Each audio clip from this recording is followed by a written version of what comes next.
Harrison Gwamnishu says he was never arrested by the police or charged to court as speculated in the public spaces over the 5.4 million nairas he allegedly removed out of the 20 million nairas ransom he was given to hand over to kidnappers, and as well apparently used the money as a bait to stage sting operation for the release and rescue of the husband and wife simply identified as Mr and Mrs Ibrahim, kidnapped in Aviele community in the Etsako West local government area of Edo State, which generated public reactions after the kidnappers set free the wife and kept the husband in captivity on the ground that the money given to them was not complete, and some persons who have access to the apparent sensitive security information went public to create an impression as if Harrison Gwamnishu stole part of the ransom money, even when Harrison Gwamnishu explained to them that it is part of his operational procedures to remove some cash from the ransom money.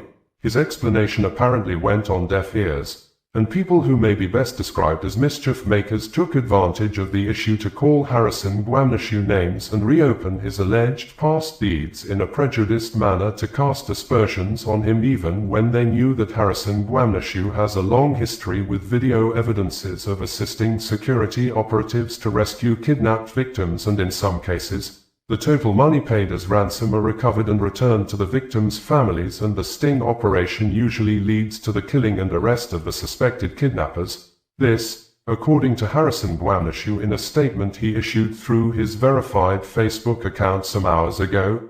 He was the one who personally submitted himself voluntarily to the Edo State Command of the Nigeria Police Force to enable the police investigate his action, that he never had the intention of stealing the money, and his action of removing some money from the ransom was part of his usual operational procedures, adding that the police never charged him to court, and while in self-detention with the police, he became the cell president and he facilitated the release of 4 persons who were probably arrested and detained by the police unjustly for a crime the beneficiaries may know nothing about, and a video posted online by Harrison Gwamnishu on Monday night showed he arrived home to the waiting hands of his elderly mother, who was seen in the video singing, dancing with other family members, friends and well-wishers, and screaming loud with joy, while using one of her hands to caress the chest of her son, Harrison Gwamnishu, during which she said a lot of prayers in her local dialect. In his words, Harrison Gwamnishu said, "I did not return alone. During my time in custody, I became the cell presido, OBJ, and later handed over that responsibility to a young man, Honor Abba, who had also been unjustly arrested and detained. While there, I quietly supported the release of 4 individuals who were being held without cause. And today, Honor Abba from Benue State has also regained his freedom. My sincere appreciation goes to my Edo human rights team, led by John Odion Kadiri, for their invaluable support in making this possible. Dear family, I am pleased to inform you all that I have been released from custody. Words cannot express how grateful I am for your support, especially considering that many of you had not yet heard my own side of what truly happened. For barely 1 month after terrorists invaded the Christian school on November 21, 2025 and kidnapped over 230 school children at the St. Mary Catholic Church School in Papri Town in Niger State, the Nigeria government under the leadership of President Bola Ahmed Tinubu has announced the complete release of all the abducted church school children by the terrorists. According to the presidential spokesperson, Bayo Onanuga, the terrorists released the kids based on intelligence-driven operations, but some Nigerians who took to the comment sections of the presidential spokesperson on social media said the government should come out clean and tell the public the truth that it paid money as ransom to the terrorists to secure the freedom of the kids, stressing that terrorists don't release kidnapped victims for free.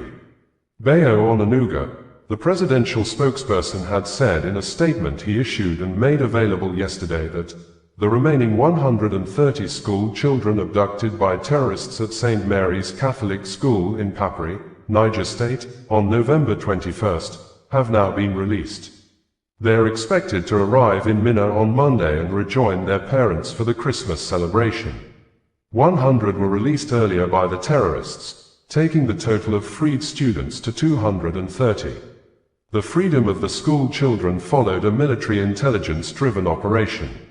Some social media users who are apparently Nigerians took to the comment sections of the presidential spokesperson post both on Facebook and X social media platforms and expressed themselves over the new developments, some of which are presented verbatim below.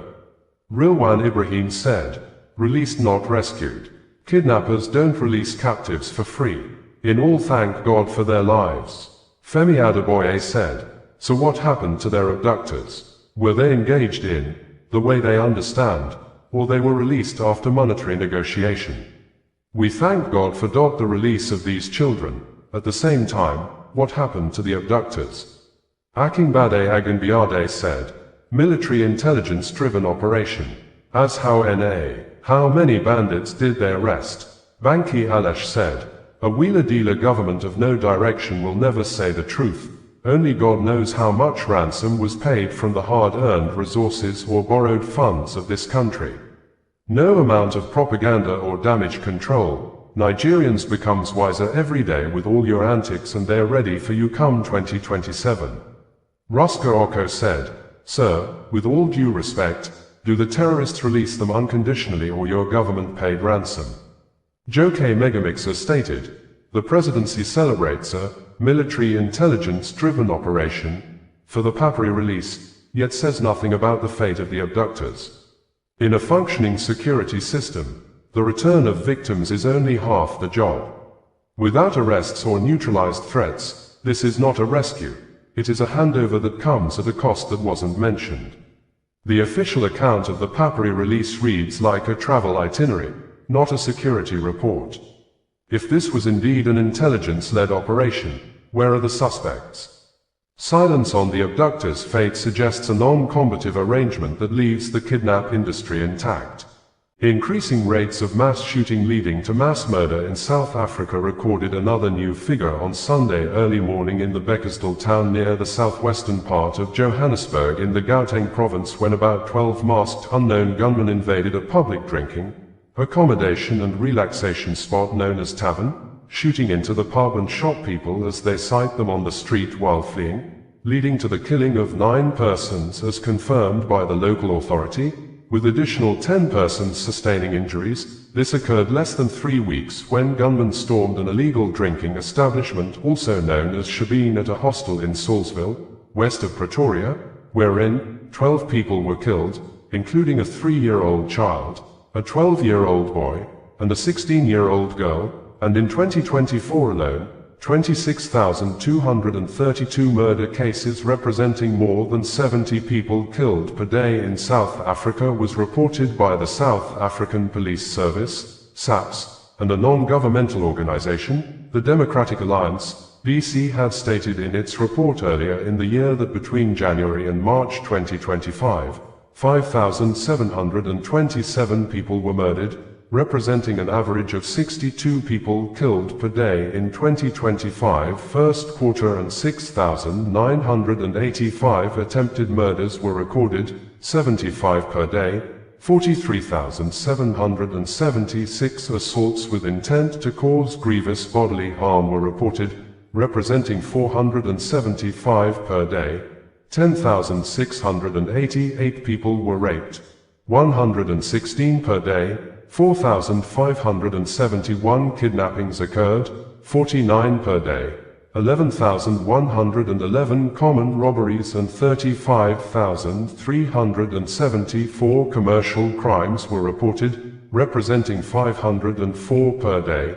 And as at the time of filing in this report on Monday morning, the South Africa President, Cyril Ramaphosa, is yet to issue statement or announce policy action over the Sunday recent mass murder in the country, just as residents who spoke with local media blamed the attack on illegal miners known by the group name Zama Zamas, and the residents believed the police are in cahoots with the different gangsters terrorizing communities in South Africa.